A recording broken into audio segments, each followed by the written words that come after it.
हरि ओम। अस्मद्गुरुभ्यो नमः। अस्मत्परमगुरुभ्यो नमः।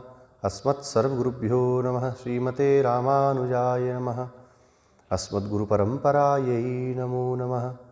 श्रीशैलेशदयापात्रं धीभक्त्यादिगुणार्णवं यतीन्द्रप्रवणं वन्दे रम्यजामातरं मुनिं। लक्ष्मीनाथसमारम्भां नाथयामुनमध्यमाम् अस्मदाचार्यपर्यन्तां वन्दे गुरुपरम्परां। यो नित्यमच्युतपदाम्बुजयुग्मरुक्मव्यामोहतस्तदितराणि तृणाय मेने अस्मद्गुरोर्भगवतोऽस्य दयैकसिन्धो रामानुजस्य चरणौ शरणं प्रपद्ये। कासाये विमले दधानमुरसि श्रीयज्ञसूत्रं सितं भाले श्रीसहितोर्ध्वपुण्ड्रतिलकं हस्ते त्रिदण्डं वरम् वेदान्तद्वयसारबोधनचरणं स्वाचार्यभक्तं यतिं वन्दे वैष्णववृन्दभूषणमहं श्रीदेवनारायणं। वाधूलवंशकलसाम्बुधिपूर्णचन्द्रं श्रीश्रीनिवासगुरुवर्यपदाब्जभृङ्गं श्रीवाससूरितनयं विनयोज्ज्वलन्तं श्रीरङ्गदेशिकमहं शरणं प्रपद्ये। यो ब्रह्माणं विदधाति पूर्वं यो वै वेदांशप्रहिणोति तस्मै तगुंहदेवमात्मबुद्धिप्रकाशं मुमुक्षुर्वै शरणमहं प्रपद्ये।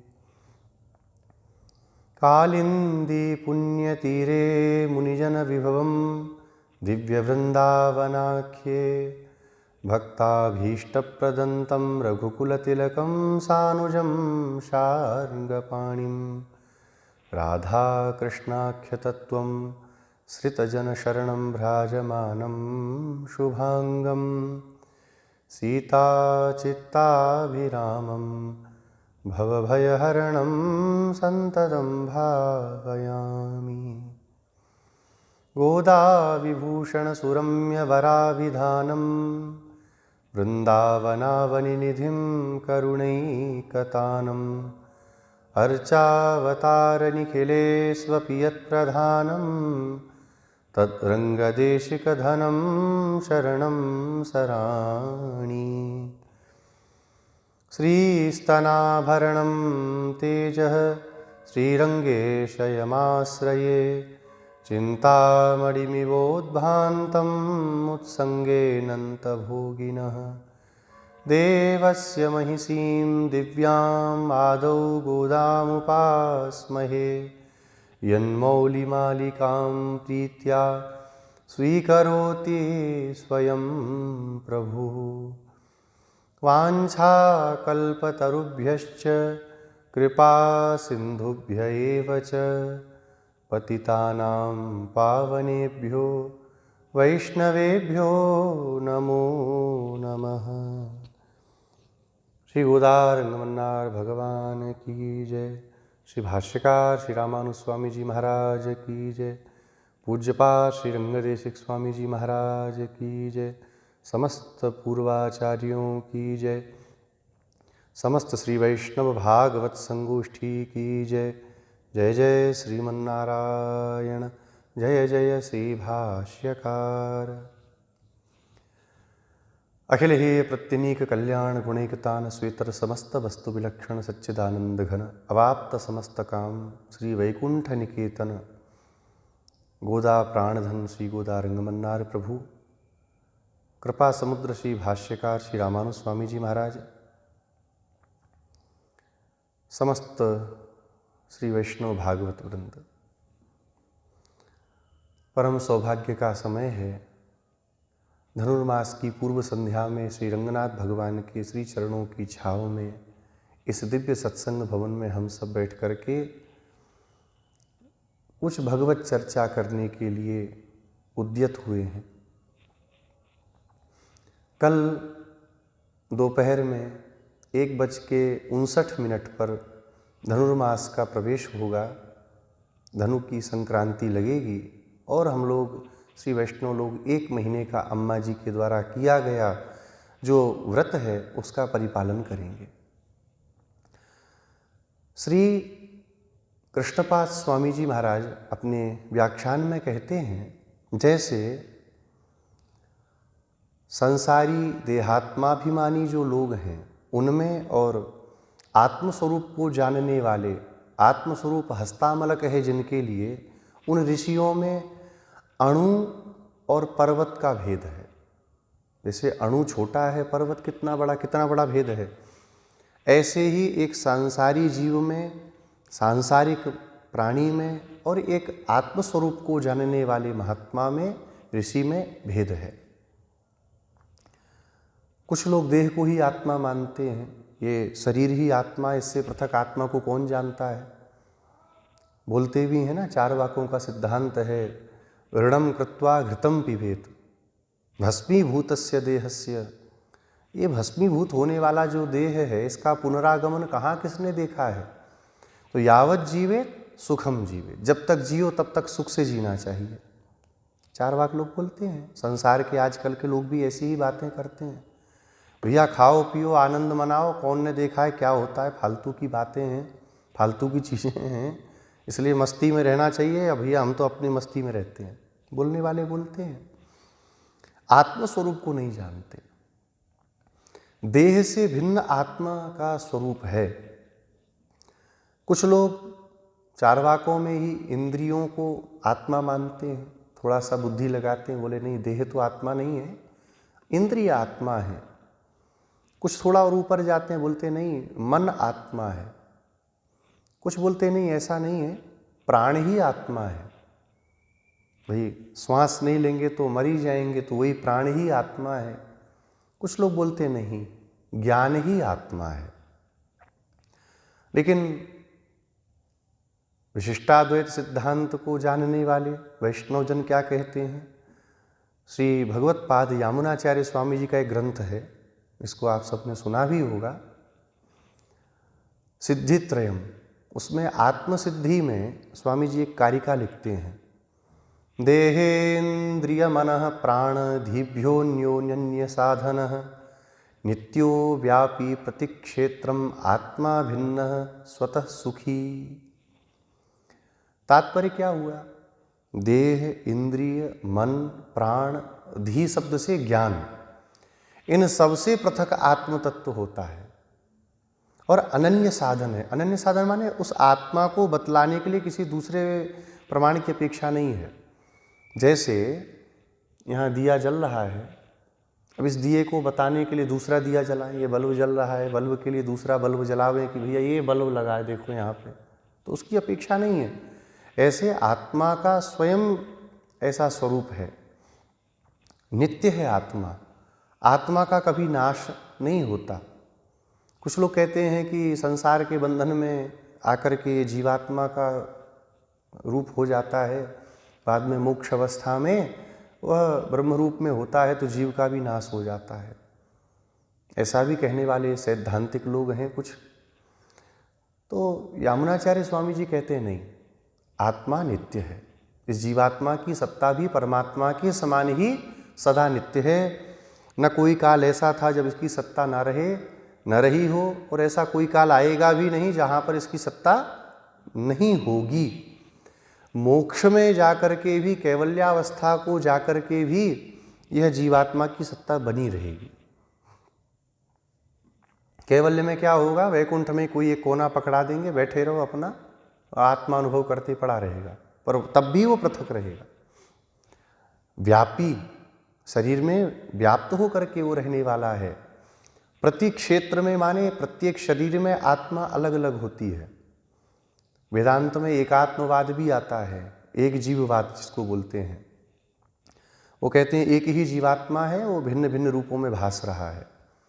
तो कहते हैं कि अगर एक ही जीवात्मा है तो जितने भी प्राणी हैं सबको एक साथ भूख लगे, सबको एक साथ प्यास लगे, सबको एक साथ नींद आवे, सब एक साथ सुंदर बातें करें, सब भगवान की ओर लग जावें, ऐसा नहीं होता। आत्मा सब शरीरों में भिन्न है और स्वतः सुखी, सत्यम ज्ञानम अनंतम ब्रह्म। भगवान के समान ही आत्मा में भी कल्याण गुण हैं। यह आनंद है, आनंदमय है, यह ज्ञानमय है। ज्ञान कहेंगे तो ज्ञान कहने से आत्मा में जड़त्वापत्ति हो जाएगी, ज्ञान तो जड़ पदार्थ है, आत्मा तो चैतन्य है, इसलिए वो जड़ नहीं है। आत्मा कैसी है? वो ज्ञानवान है। जैसा कि तर्क संग्रह में कहा जाता है, ज्ञानाधिकरणम आत्मा, ज्ञान का अधिकरण क्या है? आत्मा है। तो ज्ञान जिसमें रहे, जो ज्ञान वाला है, वह आत्मा कहलाता है। इस आत्म तत्व को जानने वाले जो मनीषी हैं, उनमें और संसार में रहने वाले जो आत्मा को पृथक जानते ही नहीं, उनमें जैसे तारतम्य नहीं हो सकता, ऐसे ही ऋषियों में और सूर्यों में, आलवारों में तारतम्य नहीं है। सूर्य कौन हुए? आलवार कौन हुए? सूर्य कहते हैं सदा पश्यन्ति सूर्यः, जो सदा देखें भगवत विभूति को, भगवत लीलाओं को, भगवत गुणानुवाद करते रहें, उनको सूर्य कहते हैं। आलवार शब्द ये तमिल का शब्द है, जिसका तात्पर्य होता है भगवत भक्ति में, भगवत ज्ञान में जो सदा डूबे हुए रहते हैं। एक पत्थर को लिया, पानी में ऐसे से किया, वो बात अलग है।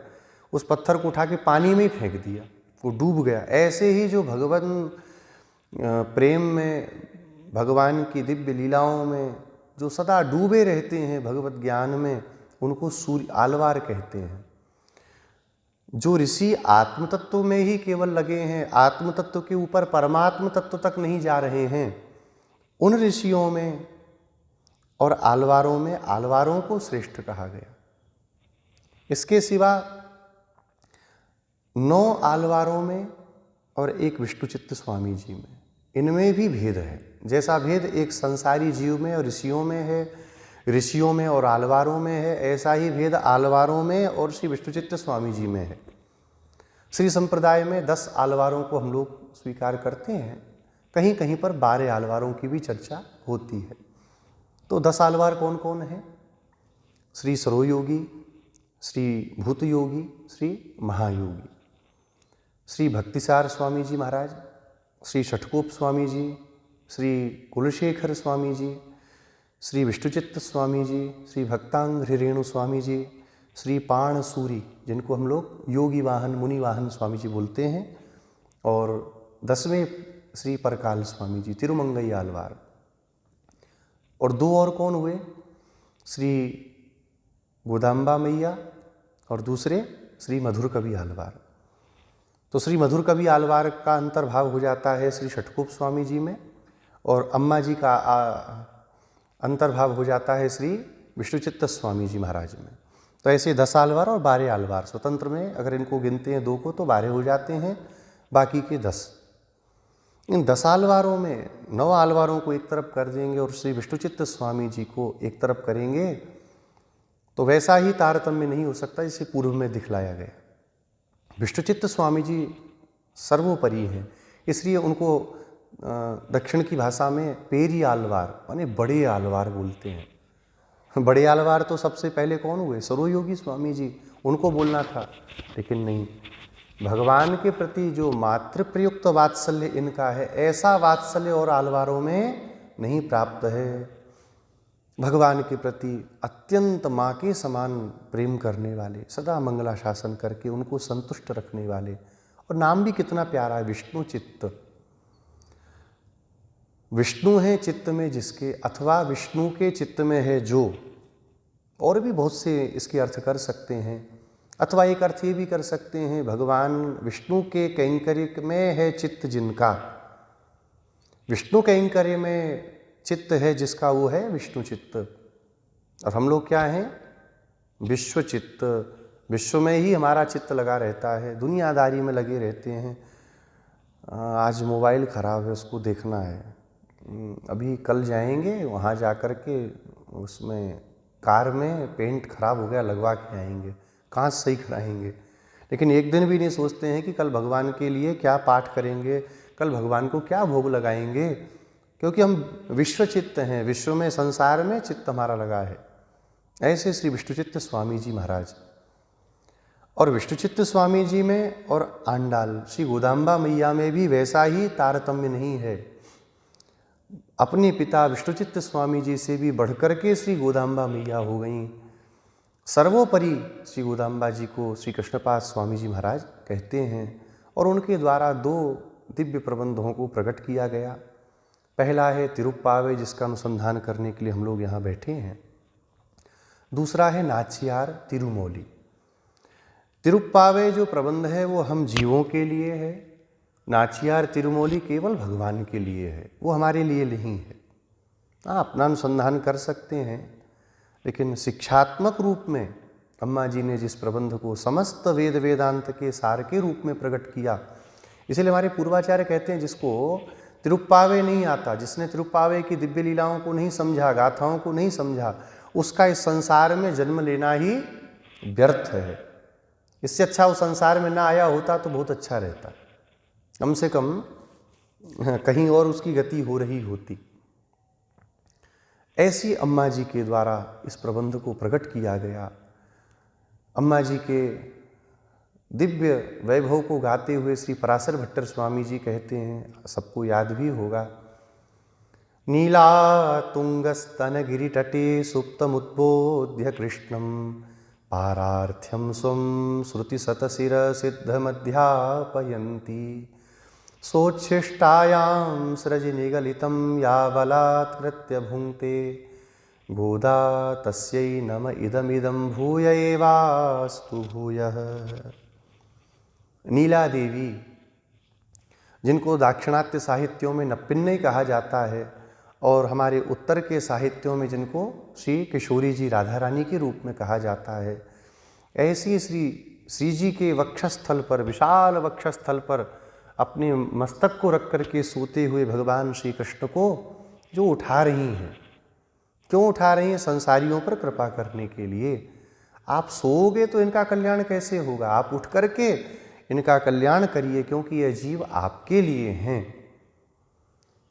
आचार्य के समान गोदाम्बा जी समझा रही हैं। देखिए, एक छोटा सा उदाहरण है, हमारे पूर्वाचार्य व्याख्यानों में कहते हैं, एक पति पत्नी का आपस में हो गया झगड़ा। पत्नी बोल के गुस्सा होके गई, मैं शकल नहीं देखूंगी तुम्हारी। पति बोला, हाँ हाँ जा, मैं भी तेरी शकल नहीं देखूंगा। झगड़ा करके दोनों बगल बगल बैठ गए अलग अलग घर में। वो अपने माँ के यहाँ चली गई। तब एक बीच में बैठने वाला आदमी वो जा कर के पत्नी को बोलता है, उसकी स्त्री को बोलता है, अरे वो बेचारा गुस्से में बोल तो दिया, पर तुमको ऐसे थोड़ी करना चाहिए, घर घर में सब में ऐसे ही होता है। अब बेचारा इतना तुमको मानता है, अभी 3 दिन हो गए तुमको गए हुए, 3 दिन से उसने प्रसाद नहीं पाया। बेचारा भूखा बैठा हुआ है और दुखी है अब, लेकिन अब क्या बोले, वो आ ही नहीं रहा तुमको लेने के लिए। उधर जा कर के बोलता है, वो बेचारी चली तो गई है, मन नहीं लग रहा उसका वहाँ पर, बेचारी भूखी बैठी रहती है, रोती रहती है। अरे एक बार पहल करनी पड़े तो पहल करके देख लो भाई, पहल करने में तुम्हारा क्या बिगड़ जाएगा। तो दोनों एक हो जाते हैं। ऐसे ही आचार्य करते हैं, भगवान से कहते हैं, आप बोलते हो कि इसने ये किया, कौन ऐसा नहीं करता, न कश्चिन्न अपराध्यति, सब तो अपराध करते हैं, पर ये बेचारा आया तो सही आपके पास तक। हाँ, जीव से क्या बोलते हैं, भाई कौन है तेरा, अनादिकाल से कष्ट पा रहे हो, कोई आया तुमको बचाने के लिए? नहीं आया ना। इसलिए यही हैं तुम्हारे अपने, सबको आश्रय देते हैं। अनंत जन्मों में आश्रय को खोजते हुए हम लोग भिन्न भिन्न आश्रयों तक गए, और जब वहाँ पहुँचे तो पता चला कि ये तो आश्रय है ही नहीं जिसको आश्रय मान के बैठे हैं। वास्तविक आश्रय तो परमात्मा है, आओ उनकी शरण में चलो। आचार्य लाते हैं, दोनों को एक करा देते हैं। अम्मा जी भी कह रही हैं कि आप उठिए और इन जीवों के ऊपर अपनी कृपा दृष्टि करिए प्रभु। भगवान को जीवों को वेद वेदांत के तत्व को निचोड़ करके समझाती हैं, सिद्ध अर्थों को बतलाती हैं, अध्यापयन्ति, पढ़ाती हैं, भगवान को भी बताती हैं। ये आपने ऐसा कहा, ममैवांशो जीवलोके, कौन देखेगा? आपकी वस्तु बिगड़ेगी तो आपका नुकसान होगा, तो अपनी वस्तु की रक्षा आपको स्वयं करनी चाहिए। और क्या करती हैं? सोच्छिष्टायाम सृजि निगलितम या बलात्कृत्य भुङ्क्ते, भगवान को अपनी भोगी हुई माला, उच्छिष्ट माला भगवान को धारण कराती हैं और बलपूर्वक भगवान का उपभोग करती हैं। बलात्कृत्य भुङ्क्ते, भगवान इनके प्रेम संबंध में, प्रेम बंधन में ऐसा बंध जाते हैं गोदाम्बा जी के, कि जो अम्मा जी कहती हैं भगवान उसको करते हैं। ऐसी जो श्री गोदा देवी हैं, विष्णु चित्तात्मजा हैं, उनको हम बारंबार प्रणाम करते हैं। कलिकाल के करीब करीब 42-43 वर्ष बीतने पर श्री विष्णुचित्त स्वामी जी महाराज का प्रादुर्भाव पांड्य देश में हुआ। अनन्य भक्त हैं भगवान के, भगवान को छोड़ के और कुछ भी चाहते नहीं हैं, आलवार हैं। एक बार आलवारों के चरित्र पर भी भगवान कभी कृपा करेंगे तो हम लोग विशेष चर्चा जरूर करेंगे। कई लोगों का मैसेज भी आता है, फ़ोन भी आता है कि इस पर भी कुछ चर्चा हो जाए, तो भगवान कृपा करें, आलवार कृपा करेंगे तो उस पर भी हम लोग चर्चा जरूर करेंगे। विष्णुचित्त स्वामी जी महाराज सोचने लगे क्या सेवा भगवान को प्रिय लगेगी। बोले रसोई की सेवा करें, भगवान के मंदिर की कुछ सेवा करें, ब्राह्मण हैं तो अर्चक बन जाएं, परिचारक हो जाएं, क्या करना चाहिए। तो किसी समय पुराणों का अध्ययन करते समय, पठन करते समय, श्रवण करते समय विष्णुचित्त स्वामी जी को ये भाव हुआ, भगवान मथुरा में पधारे, सब जगह भगवान जा रहे हैं। एक जगह भगवान ऐसी भी गए जहाँ कोई बुला नहीं रहा पर भगवान अपने से जा रहे हैं। कौन? सुदामा नाम का एक माली था, रोज माला बना करके वो रखता था भगवान के लिए। भगवान स्वयं सेवा करने के लिए वहाँ गए। इसलिए हमारे दिव्य देशों में पुष्प कैंकर्य को सर्वोपरि माना जाता है। मंदिरों में पुष्प कैंकर्य सबसे उत्तम माना जाता है। भगवान श्रृंगार प्रिय विष्णु, भगवान को श्रृंगार बहुत प्रिय है।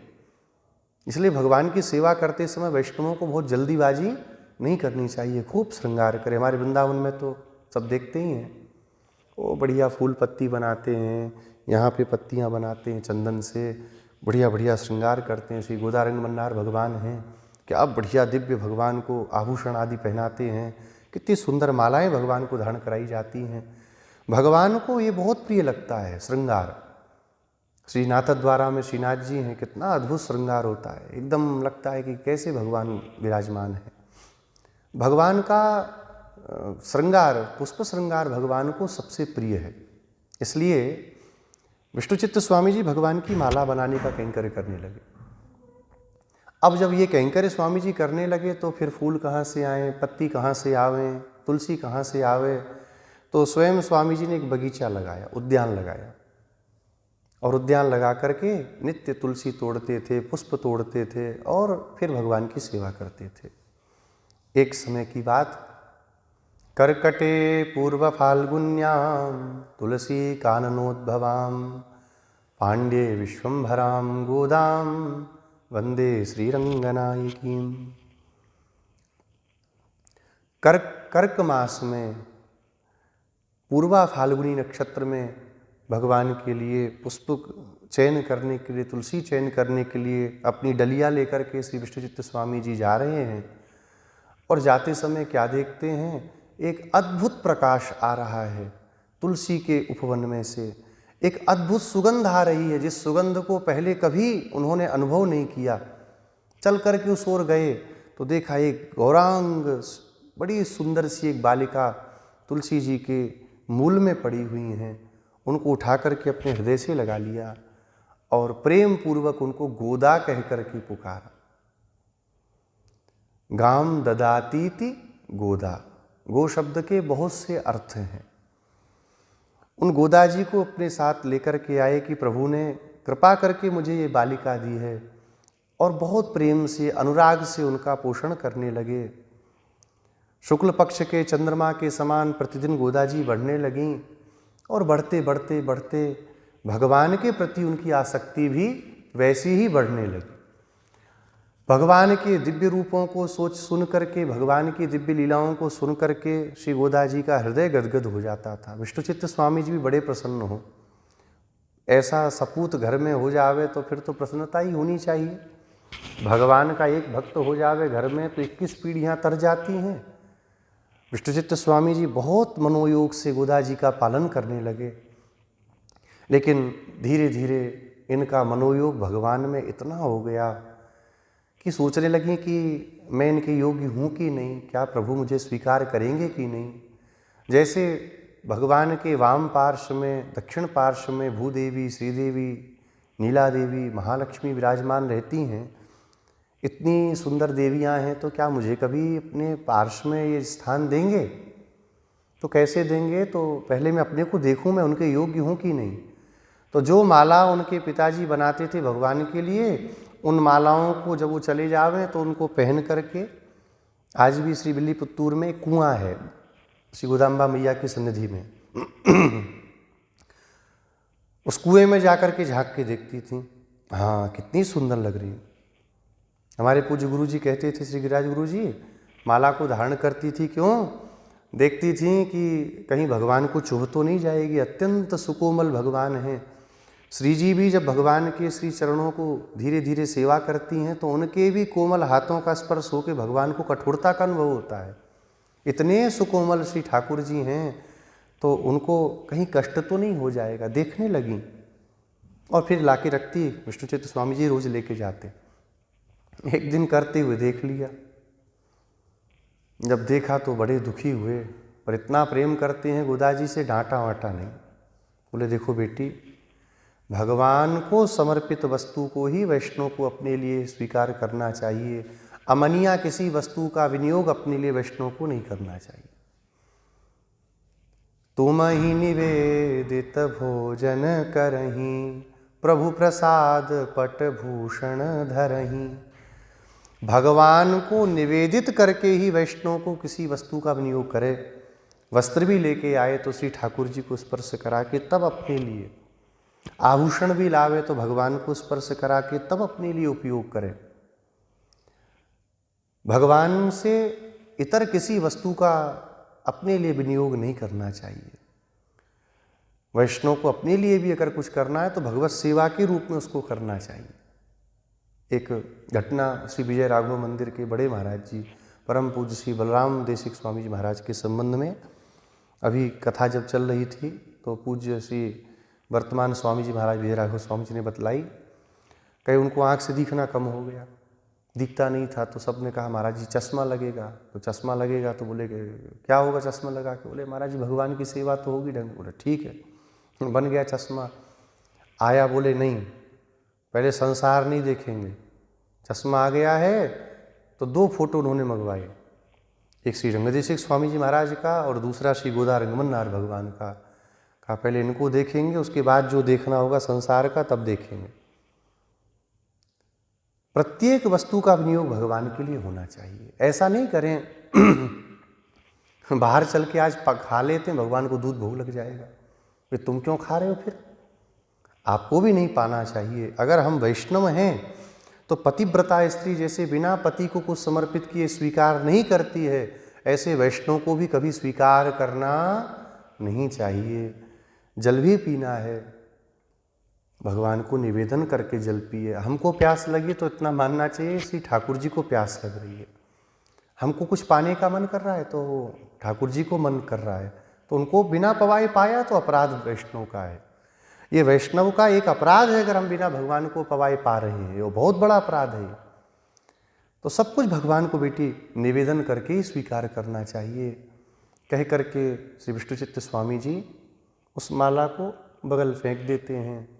अब तो कुछ नहीं ले जा सकता, फिर कल बना के लेके जाऊंगा, सोचने लगे। प्रेम की जो पंचमा अवस्था है, उस अवस्था में जब पहुंच जाते हैं तो वहाँ पर निसंकोचता आ जाती है। फिर वहाँ विधि निषेध का कोई भाव आता ही नहीं है। स्वांगे प्रियतमस्यांगे, अपने अंग में और अपने प्रियतम के अंग में वस्त्र भूषादि वस्तुसु, वस्त्रों में, आभूषण आदि किसी भी वस्तु में सर्वत्र एकत्व भावेन,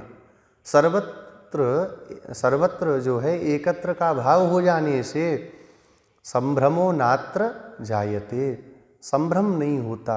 वहाँ पर ये मेरा है, ये उनका है, ऐसा भाव नहीं होता। फिर सब गोपियाँ जब महाराज के प्रसंग में भगवान अंतर्धान हुए, खोजते खोजते कितना तत्पर हो गई भगवान में। कृष्णोहम कह करके गोपियाँ अपने को कह रही, मैं ही तो कृष्ण हूँ, क्यों रो रही हो तुम, मैं आ तो गया तुम्हारे सामने। ये प्रेम की परावस्था है। और इस अवस्था में जब पहुंच जाएंगे तो विधि निषेध, संकोच, सब लज्जा नष्ट हो जाएगी।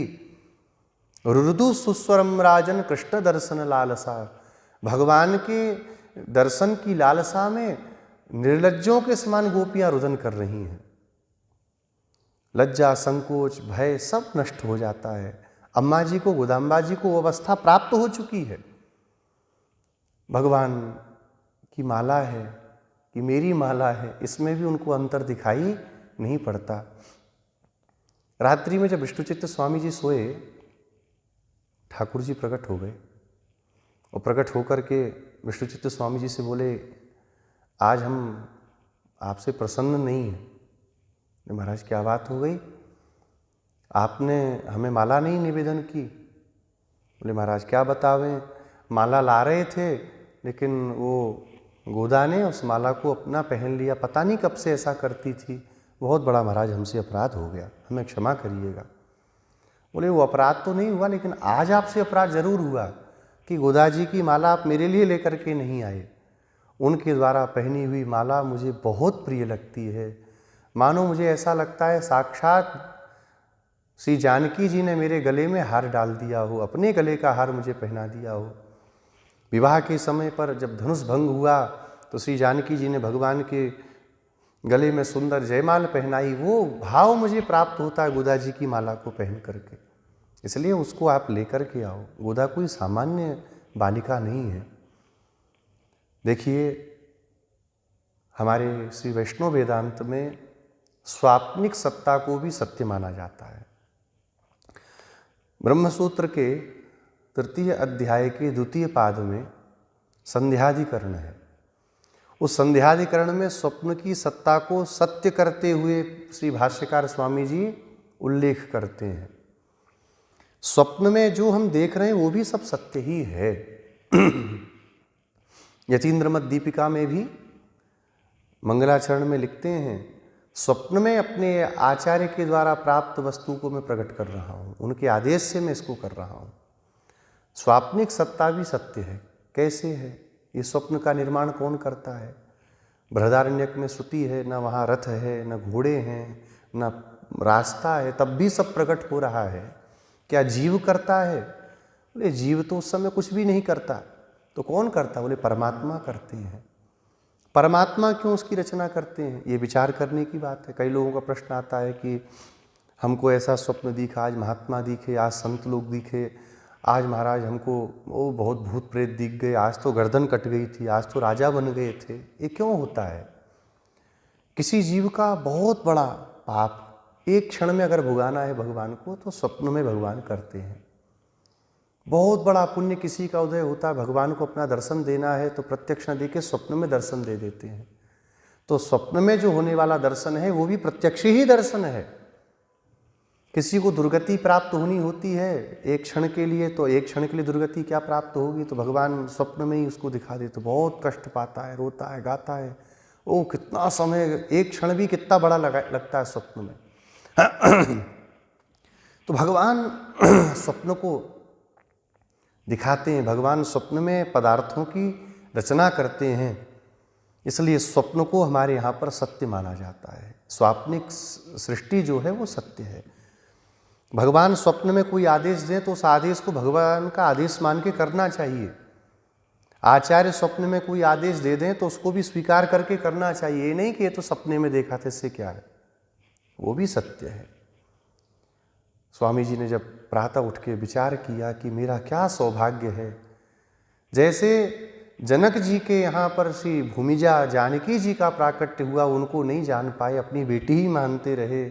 यम सीता मम सुता सहधर्मचरी तब, ऐसे ही मैं भी इनको बच्ची ही मानता रहा।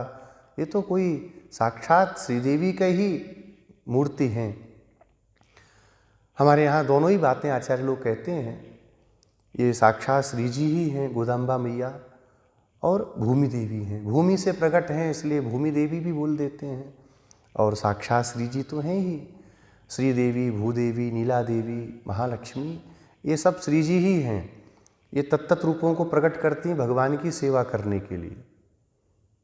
सौबरी ऋषि यहीं पे थे, कितने रूपों को प्रकट करते हैं। संसार में कोई योग सिद्धि पा जावे, वो 4-5 रूप प्रकट कर ले, तो समस्त ब्रह्मांड की अधिष्ठात्री माँ भगवती क्या 10-5 रूप नहीं कर सकती? वो कई रूपों में भगवान की सेवा करती हैं, तो श्री जी ही हैं। ऐसा मान करके भगवान की उस नित्य माला को बना के गोदाम्बा जी को पहले धारण करावें और फिर भगवान को ले जावें। भगवान भी उस माला को देख के मुस्कुराते थे, आनंद में भर जाते थे। भगवान का कभी अगर दर्शन करें थोड़ा सा प्रेम पूर्वक, तो ये भाव झलकते हैं कि भगवान प्रसन्न हो रहे हैं, भगवान अभी दुखी लग रहे हैं। हमारे पूज्य श्री गिरिराज गुरु जी जब भगवान का दर्शन करते थे बड़े रथ में, 7वें दिन बड़े रथ का मेला होता है, बड़े रथ में जब भगवान लौट के आवे, बड़े रथ से उतरे, तो गुरु जी कहते आज भगवान कितने थक गए हैं, अम्मा जी कैसी थक गई हैं, देखो कैसे मुंह लटक रहा है बेचारों का, दोनों का। ये कब होगा भाव? जब भगवान का दर्शन करेंगे। हम प्रपंच का दर्शन करेंगे, सोना चांदी देखेंगे, कितना आभूषण पहने, तो क्या ये मुख की छवि भगवान दिखावे? भगवान अपना दर्शन देते हैं, आचार्यों के द्वारा भी भगवान का दर्शन होता है, पर भगवान अपना दर्शन दें उससे ज़्यादा सुलभ और उससे ज़्यादा अद्भुत दर्शन आचार्यों के द्वारा प्रदत्त दृष्टि से होता है। भगवत गीता में 2 लोगों ने भगवान के दिव्य रूप का दर्शन किया। अर्जुन को स्वयं भगवान ने दृष्टि दी और संजय को श्री व्यास जी ने दृष्टि दी। एक जने कांपता हुआ भगवान से कहता उसी चतुर्भुज रूप में आप आ जाइए, अब अपना मनुष्य रूप मुझे दिखाइए, ये रूप मुझ पर नहीं देखा जा रहा। और वहाँ संजय क्या कहते हैं, मेरा रोम रोम पुलकित हो रहा है, आनंद में हर्ष में मैं नृत्य कर रहा हूँ महाराज, ऐसा अद्भुत जिसको कभी देखा नहीं गया, कभी सुना नहीं गया, ऐसे रूप का मैंने दर्शन किया। एक ही भगवत रूप है, भगवान एक ही हैं, लेकिन दर्शन करने वाले 2 में 2 भाव प्राप्त हो रहे हैं। एक को सीधे भगवान दिखा रहे हैं तो भय मिल रहा है, एक को आचार्य दिखा रहे हैं तो आनंद की प्राप्ति हो रही है। विष्णुचित्त स्वामी जी भगवान के इन मनोभावों को देख करके और आनंद में भर गए। बोले अब तो मेरी पुत्री का विवाह कैसे भी भगवान के साथ हो जावे। चिंता करने लगे कैसे भगवान उनको मिलेंगे। इधर अम्मा जी भी भगवान के प्रेम में इतना मग्न, ये मुझे कैसे मिलेंगे, क्या कभी किसी को मिले कि नहीं मिले, क्यों किसी दूसरे के चक्कर में पड़ूं, उनसे ही पूछूंगी ना जाकर के कि मिलेंगे कि नहीं मिलेंगे। चल करके गई, भगवान वटपत्र शाही को प्रणाम करके बोली महाराज हम आपसे विवाह करना चाहती हैं, आप हमें स्वीकार करोगे कि नहीं करोगे। भगवान तो अर्चावतार में कुछ बोलते नहीं, भगवान और बोलना वो बोल भी देते हैं, पर वो तो स्वतंत्र हैं, किससे बोलेंगे नहीं बोलेंगे वो उनके ऊपर है। अम्मा जी बोली कि आप विवाह करोगे कि नहीं करोगे। भगवान कुछ नहीं बोले। कई बार पूछा प्रश्न, कोई उत्तर नहीं मिला, तो बहुत दुखी होकर रोते हुए अपने पिताजी के पास आई। जब देखा गोदा जी को रोते तो बड़ा कष्ट हुआ, मेरी बेचारी फूल सी बिटिया रो रही है। हृदय से लगा के पूछा क्या बात हो गई गोदा। सारी बात बताई। आप एक बात बताएंगे पिताजी। हाँ, क्या प्रभु कभी किसी को मिले हैं? तो क्यों नहीं मिले, भगवान तो बड़े सरल हैं। किसी से बात की है? बोले हाँ। किसी के साथ खेले हैं? हाँ। लीला की है? हाँ। किसके साथ? बोले तेरे छोटी छोटी ब्रज की गोपियाँ थीं, उनके पीछे पीछे घूमा करते थे। समस्त ब्रज गोपियों के चरित्र को श्री विष्णुचित्त स्वामी जी महाराज ने गोदाम्बा जी को सुनाया। फिल्मी एक्टरों के चरित्र सुनाते तो वो वहीं की बात करती, जैसा कि हम लोग सुनाते हैं और फिर कहते हैं कि हमारे बच्चे तो ऐसे हैं, शुरू से भगवान की शिक्षा दे, भगवान के चरित्रों को सुनावे, तो ऐसा ही भाव आता है धीरे धीरे। पर एक दिन में कुछ नहीं होता, इसके लिए निरंतर लगे रहना पड़ता है, निरंतर लगे रहेंगे। अम्मा जी ने जब गोदाम्बा जी ने गोपियों के चरित्र को सुना तो अरे मेरी जैसी तो उम्र की थी, भगवान मिले। गोपियों के द्वारा किए गए व्रत का भी उन्होंने श्रवण किया। उन गोपियों ने भगवान के प्रति व्रत किया था, तो मैं भी व्रत करूंगी। भगवान जैसे उनको मिले थे मुझे भी मिलेंगे। गोपियों के व्रत के संबंध में जहाँ पर ये जो लीला है, हमारे दाक्षिणात्य आचार्य एक विशेष कथा को सुनाते। एक समय पर ब्रज क्षेत्र में वर्षा नहीं हुई, अकाल हो गया। सारे ब्रज में गोप लोग सब दुखी हो गए, बोले वर्षा नहीं होती क्या करें। बोले कि वर्षा के लिए कुमारी कन्याओं को इंद्र का पूजन करना पड़ेगा, और साथ में यहाँ के जो राजा हैं नंद जी, उनको भी बैठना पड़ेगा। भोर में सूर्योदय के पहले पहले स्नान कर लेना है यमुना जी में, और फिर पूजन करना है। नंद जी बोले भैया अब तो हम बूढ़े है गए, अब हम पे क्या होगा। ऐसा है भैया, या लाला ले जाओ तुम तो। और लीला सब भगवान की ही थी गोपियों से मिलने की, क्योंकि जब गोपियाँ थोड़ी बड़ी हुई भगवान के साथ खेलें कूदें तो जो बूढ़े गोप थे वो नाराज होने लगे, क्या दिन भर उधर घरों में बंद कर दिया। तो भगवान ने इंद्र को इशारा करा वर्षा वर्षा नहीं करना, अब सब लाइन पे आएंगे। गोपियों से मिलने के लिए भगवान ने लीला की। अब भगवान के पास बात आई, भगवान ने कहा भैया हम नहीं कर रहे कुछ, फिर तुम हम पे आरोप लगाओगे। कहीं नहीं लाला आप बैठो, नहीं तो देखो सब खराब हो जाएगा। अब बाबा तो बैठ ना सकें, आप ही हो, आपकी कोई बहन होती तो बाय बैठा देते, आप ही बैठो महाराज, इनकी पूजा सामग्री को दइयो। जब कहा तो भगवान से मिलने के लिए रात भर गोपियाँ सोवे ना, सवेरे सवेरे उठ कर के भागें और भगवान का दर्शन करें, व्रतस्थल पर जावें, आनंद लें। अम्मा जी ने कहा ऐसा ही व्रत मैं भी करूँगी, पूजा की सामग्री मांगूंगी, सब चीज़ें भगवान मुझे देने आएंगे। पर मन फिर निराशा में भर गया। क्यों निराशा में भर गया? भगवान तो वृंदावन में है। नारद जी कहते हैं ना ध्रुव जी से, तत्तात गच्छ भद्रम ते यमुनायास्तटम शुचि पुण्यम मधुवनम यत्र सानिध्यम नित्यदा हरे। तुम मधुवन में जाओ जहाँ नित्य भगवान यमुना के पुलिन पर विराजमान हैं। ना तो यहाँ पर यमुना जी हैं, ना यहाँ पर ब्रजधाम है, वृंदावन है, नंद महल भी नहीं है, तो मैं कैसे इस व्रत को करूँगी। तब गोदा जी को स्मरण आया। कभी पद्म पुराण का प्रवचन करते हुए श्री विष्णुचित्त स्वामी जी ने गोदा जी को एक श्लोक सुनाया, नाहं वसामि वैकुंठे योगीनां हृदयेन च मद्भक्ताः यत्र गायन्ति तत्र तिष्ठामि नारद। हे नारद जी, कोई कहे मैं वैकुंठ में ही सदा रहता हूँ, सो बात नहीं। कोई कहे योगियों के हृदय में मेरा वास है, सो वो बात भी नहीं है। मद्भक्ता यत्र गायन्ति, मेरे भक्त जहाँ मुझे गाते हैं, पुकारते हैं, तत्र तिष्ठामि, मैं वहाँ जाके बैठता हूँ। दिव्य देशों का दर्शन करने जाइए, देखिए कैसे कैसे दिव्य देश, जहाँ दूर दूर तक आज भी कोई गांव नहीं है। एक भक्त के ऊपर कृपा करके भगवान वहाँ आए कि नहीं आए, आकर के भगवान ने उनका मनोरथ पूर्ण किया कि नहीं किया। तो भगवान ऐसे ही कृपालु हैं, जहाँ एक स्थान पर बैठ के हम भगवान को पुकारें गावें। नहीं तो वृंदावन भी आते हैं लोग, वृंदावन में उनको वृंदावन नहीं दिखता। यहाँ की सड़कें दिखेंगी, बिल्डिंग दिखेंगी, बड़े बड़े यहाँ के होटल दिख जाएंगे, यहाँ की कचौड़ी पकौड़ी की दुकान दिखेंगी, ठाकुर जी नहीं दिखेंगे। भाव होना चाहिए, भाव में ही समस्त देवताओं का वास है, भाव में ही भगवान बसते हैं। भाव होता है तो शालग्राम में से श्री राधा रमन लाल प्रकट हो जाते हैं, और भाव नहीं है तो भगवान को देख करके मूर्ति की भावना हो जाती है, अरे पत्थर है, ऐसे ही कुछ लोग कहते रहते हैं। भाव होना चाहिए, बिना भाव के संसार में कुछ भी नहीं है। हम संसार में भाव रखते हैं तो संसार चल रहा है, संसार में भाव खत्म हो जाए, संसार भी हमारा बंदी हो जाए। इसलिए भाव की प्रधानता है। भगवान सब जगह हैं, हम अपने घर में ही बैठे हैं, वृंदावन नहीं आ पाते, कोई बात नहीं। कई लोग रोएंगे हम वृंदावन में, अरे क्या करोगे वृंदावन, घर ही तुम्हारा वृंदावन है, जहाँ ठाकुर जी गोपाल जी विराजमान हैं, जहाँ रघुनाथ जी विराजमान हैं, भगवान वेंकटाचल वासी भगवान विराजमान हैं, जहाँ ठाकुर जी का कोई एक स्वरूप विराजमान है, वही तो भगवत धाम है।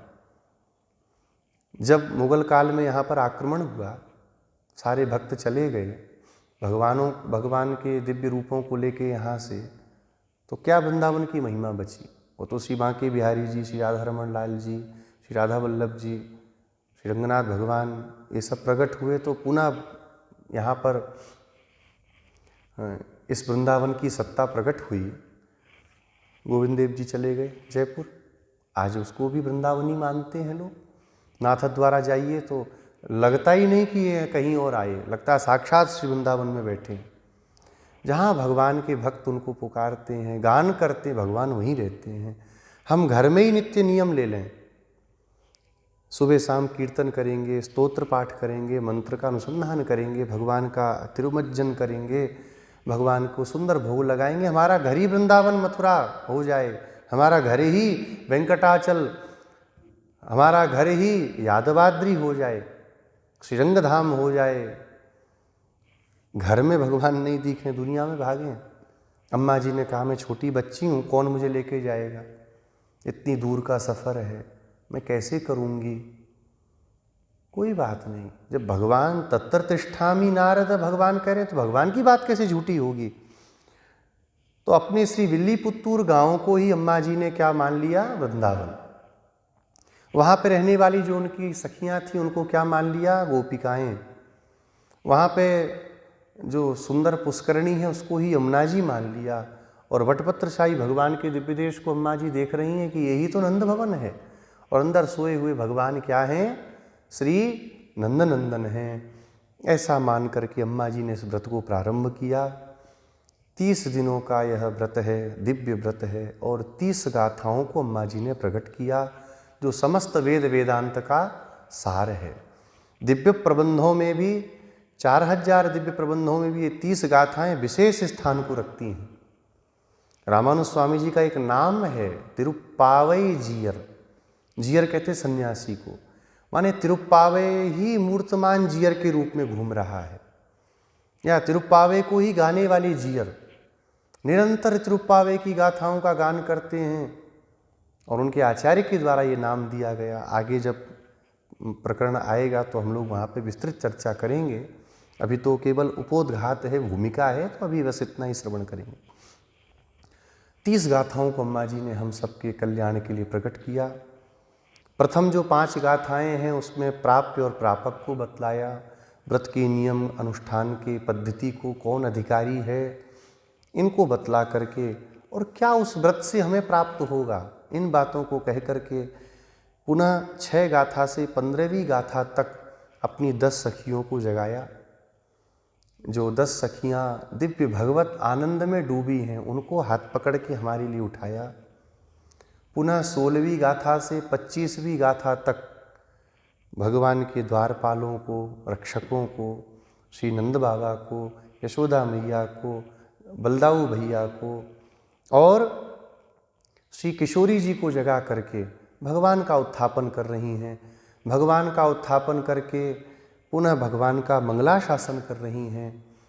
और 26वीं गाथा से 30वीं गाथा तक हम आपसे क्या मांगने आई, हम क्या चाहती हैं, अपने हृदय के भाव को बतला के भगवान का और अपना नित्य संबंध भगवान को गोदाम्बा मैया कह करके इस प्रबंध को पूरा करती हैं। ये इस प्रबंध का एक मोटा मोटा स्वरूप है। इन्हीं 30 गाथाओं पर, इन्हीं विषयों पर हम लोग अभी 30 दिनों तक कल से चर्चा करेंगे। अम्मा जी के द्वारा प्रसादित ये 2 प्रबंधों में प्रथम प्रबंध है और दूसरा प्रबंध है नाचियार तिरुमौली, जिसमें अम्मा जी ने भगवान के प्रति अपने प्रेम भाव को प्रकट किया है। बहुत अद्भुत वह ग्रंथ है। और एक बात और इसमें हम लोग समझ लेते हैं, नाचियार तिरुमौली में अम्मा जी ने 3 मनोरथ किए। पहला, प्रभु के साथ पाणी ग्रहण हो जावे रंगनाथ भगवान के साथ। दूसरा, भगवान अलगर कोयल में विराजमान सुंदर बाहु भगवान, नूपुर गंगा जहाँ पवित्र तीर्थ है, दिव्य प्रभु हैं वहाँ पर पंचायुधों को लेकर के। और ऐसा दिव्य देश है, बड़े बड़े खंभे हैं, लगता है कि संसार में कोई बनाने वाले देवता ही बना के गए उस दिव्य देश को। भगवान के जो कुंडल हैं भगवान धारण करते हैं, वो कुंडल भी कहते हैं भगवान के दिव्य धाम से आए हुए हैं। ऐसे सुंदर बाहु भगवान से अम्मा जी नाचियार तिरुमौली के 9वें दशक में रोते हुए प्रार्थना करती हैं कि हे प्रभु, आप मुझे अगर मिल जाओ, आप मेरे पास आ जाओ तो मैं आपकी खूब सेवा करूंगी। रोते हुए अम्मा जी आर्तावस्था में कहती हैं, 100 घड़ों में आपको मक्खन का भोग लगाऊंगी। मक्खन तो बहुत प्रिय है ना आपको, जिस मक्खन को चोरी करने के लिए आप भागते हैं, उस मक्खन को मैं आपके पास लेकर के आऊँगी, 100 घड़ों में खिलाऊंगी। आपको क्षीरान्न भी बहुत प्रिय है ना, 100 घड़ों में अपने हाथ से बढ़िया क्षीरान्न बना के खूब केसर डाल करके, सुंदर उसमें खांड डाल करके, मीठा करके आपको मैं पवाऊंगी। आप क्या उसको पाने आओगे? और विरह बढ़ता है तो कहती हैं एक एक घड़े के साथ 100-100, हजार-हजार, लाख-लाख घड़ों को और मैं आपको दूंगी, आप मेरे को स्वीकार करने आओ।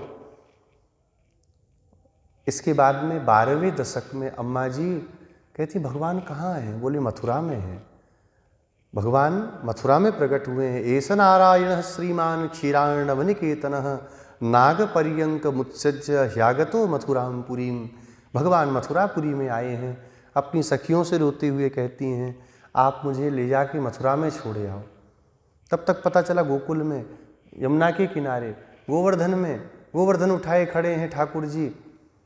अपने सखाओं की रक्षा करने के लिए, ब्रजवासियों की रक्षा करने के लिए भगवान ने अपने, भागवत में तो लिखा है इत्युक्त एकेन हस्तेन कृत्वा गोवर्धनाचलम, एक हाथ से भगवान ने गोवर्धन जी को वाम हस्त से उठाया।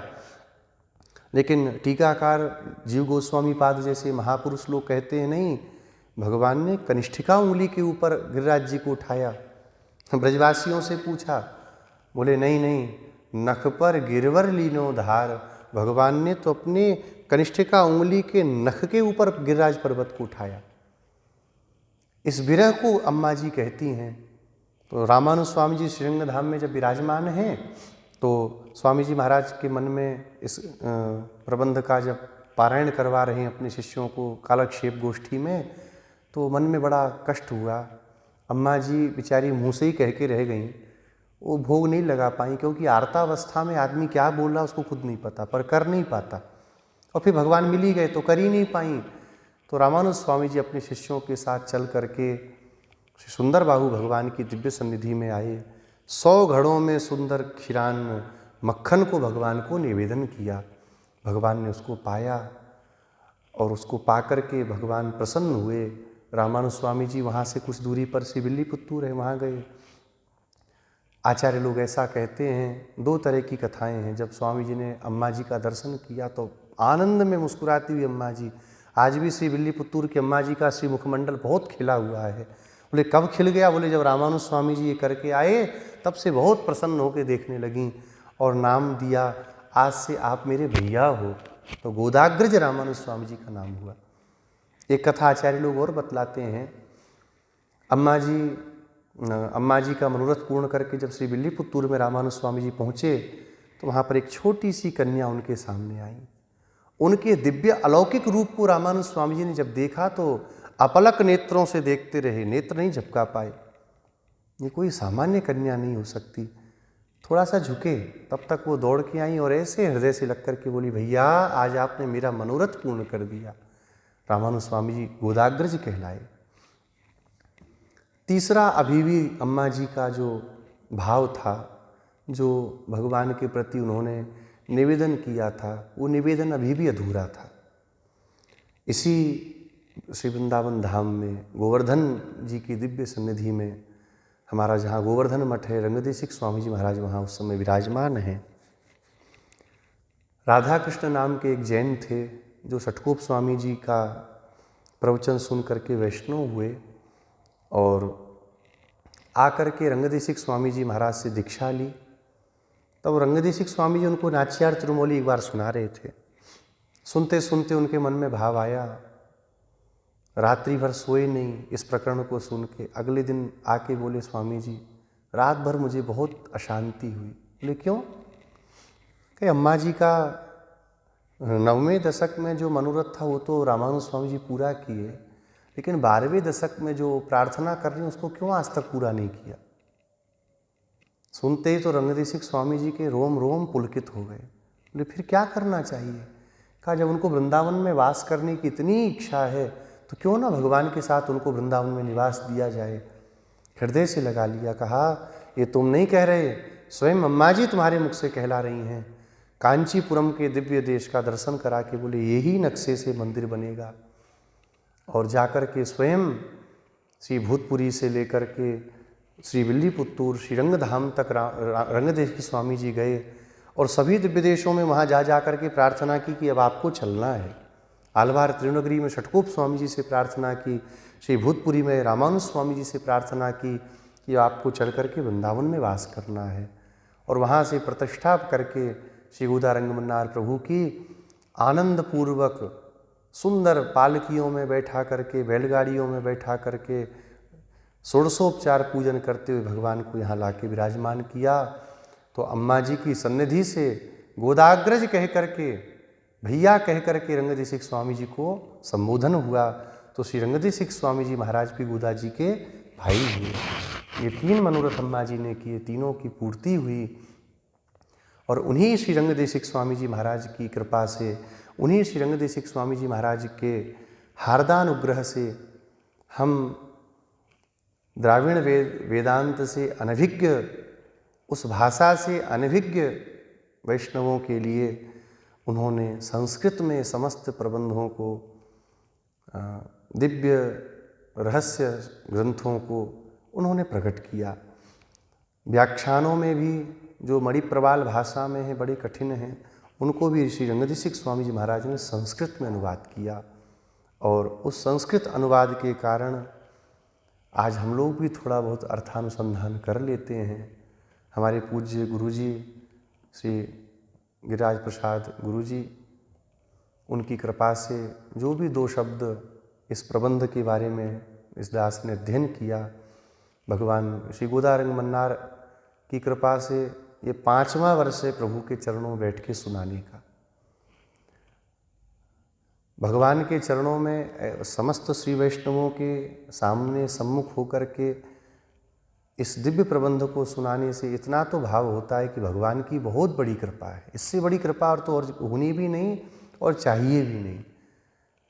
अम्मा जी के द्वारा प्रसादित इस दिव्य प्रबंध को श्री रंगदेशिक स्वामी जी महाराज के द्वारा किए गए संस्कृत अनुवाद से दास के पूज्य गुरुदेव श्री गिरिराज प्रसाद शास्त्री गुरु जी के द्वारा जो थोड़ा बहुत समझाया, समझ में दास के गुरु जी तो बहुत समझाए, पर जो थोड़ा बहुत समझ में आया उसके अनुसार, और एक बागीशाचार्य जी महाराज जो कि रंग मंदिर में ही कालक्षेप करते थे तिरुप्पावे का, उनकी की गई टीका के द्वारा श्री कांचीपुरम से जो श्री रंगराचार्य स्वामी जी की संस्कृत व्याख्या और उसमें सनत कुमार स्वामी जी की हिंदी व्याख्या, इन सभी व्याख्याओं को लेकर के श्री कृष्णपाद स्वामी जी की व्याख्या, इन समस्त व्याख्याओं से थोड़ा थोड़ा कुछ कुछ लेकर के जो दास के समझ में आया, दास उसको अब 30 दिनों तक यहाँ पर आप सबके मध्य में रखेगा।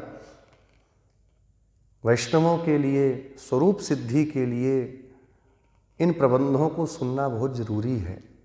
आज वैष्णवता के ह्रास का सबसे बड़ा कारण यही है कि हम लोग प्रबंधों को सुनना नहीं चाहते, अपने आचार्य की उक्तियों को जानना नहीं चाहते। तो क्या होता है, हम लोग भटक जाते हैं। सबके, हर किसी का प्रवचन भी नहीं सुनना चाहिए। एक बात देखिए, ये सभी आचार्य लोग इस बात को कहते हैं। हम जिस परंपरा में हैं, हमें उस परंपरा में परंपरा के प्रति सद्भाव और दृढ़ विश्वास श्रद्धा रखने वाले से ही उस परंपरा को सुनना चाहिए। अगल बगल सुनेंगे तो 4 तरह की चीजें होंगी। संकरो नरकायैव कुलघ्नानां कुलस्य च। संकरता चाहे वर्ण में आवे, चाहे संप्रदाय में आवे, चाहे सिद्धांत में आवे, वो नाश करने वाली ही होती है। इसलिए स्वसिद्धांत में जो हमको आचार्य कह रहे हैं उसको हमको करना है। इन 2 प्रबंधों को गा करके अम्मा जी ने भगवान को प्राप्त किया, और कैसे प्राप्त किया वो अभी तो नहीं ही कहना है, क्योंकि अभी तो हमको ये भावना करनी है अम्मा जी ही इस प्रबंध को हम सबसे करवा रही हैं। कैसे भगवान मिले, वो जब 30वें दिन का पासुर पूरा होगा तो भगवान के साथ अम्मा जी का विवाह, भगवान के साथ में उनका आगे क्या हुआ, इसकी चर्चा हम लोग करेंगे। आज प्रथम दिवस है और प्रस्तावना के रूप में हम सब ने सुना। कल से एक एक पासुर का अर्थानुसंधान हम लोग करेंगे। इसके नियम क्या है, कई श्री वैष्णव लोग पूछते हैं कि हम लोग भी धनुर्मास का व्रत करना चाहते हैं पर उसका नियम हम नहीं जानते। देखिए, इसका नियम इतना ही है सुबह प्रातः काल उठना है सूर्योदय के पहले पहले, स्नान करके शुद्ध पवित्र होकर के तिलक स्वरूप करके और भगवान की अम्मा जी की आरती करनी है। उनका पूजन करके पहले पूजन करके आरती करके अम्मा जी की और भगवान की 108 नामों से अर्चना करते हैं। भगवान की तुलसी से कर सकते हैं, पुष्प से कर सकते हैं, अम्मा जी की श्री से, जो हम लोग श्री चूर्ण लगाते हैं ना, ये श्री चूर्ण से भी करते हैं। और फिर बाद में वो प्रसादी के रूप में अपने लगाएंगे। तिरुप्पावे का हमको अनुसंधान करना चाहिए। पुंगल माने खिचड़ी की गोष्ठी भोग लगानी चाहिए। सुंदर जो हिंदी में सीतारामाचार्य स्वामी जी महाराज श्री सोमानी जी के द्वारा, सोलापुर वाले, इनके द्वारा सुंदर सुंदर भावपूर्ण कवित्व लिखे हुए हैं, सुंदर सुंदर गीत लिखे हैं। उन गीतों का हम गान कर सकते हैं। वो हम लोग सोलापुर गुलेदगुड़ की तरफ जाते थे तो एक बड़ा सुंदर गीत गाते थे, उदास का बड़ा प्रिय है। माला को कैसे धार आई प्यारी बेटी गोदा, इन सब को गा करके, और फिर मुख्य क्या है, तिरुप्पावे का अर्थानुसंधान। तो 30 दिनों में इस दिव्य प्रबंध का अर्थानुसंधान भी हमको करना है, और अर्थानुसंधान करके अपने जीवन में उतारना भी। ऐसा नहीं कि हाँ सुन लिया, कब से सुन रहे हो, अरे 20 साल हो गया सुनते, आया क्या, बोले कुछ नहीं, जीवन में आचरण क्या, बोले कुछ नहीं, तो फिर काहे को सुना। ऐसा करते हुए हम इस प्रबंध का जब अर्थानुसंधान करेंगे, इस व्रत को हम करेंगे, तो अवश्यमेव श्री अम्मा जी और भगवान रंगमन्नार की कृपा के भाजन होंगे, श्री भाष्यकार भगवान की कृपा के हम भाजन होंगे, इसमें कोई संशय नहीं है। जय श्रीमन्नारायण। श्री गोदा रंगमन्नार भगवान की जय। श्री श्री भाष्यकार रामानुज स्वामी जी महाराज की जय। श्री रंगदेशिक स्वामी जी महाराज की जय। पूज्यपाद श्री स्वामी जी महाराज की जय। समस्त श्री वैष्णव भागवत संगोष्ठी की जय। जय जय श्रीमन्नारायण। जय जय श्री भाष्यकार।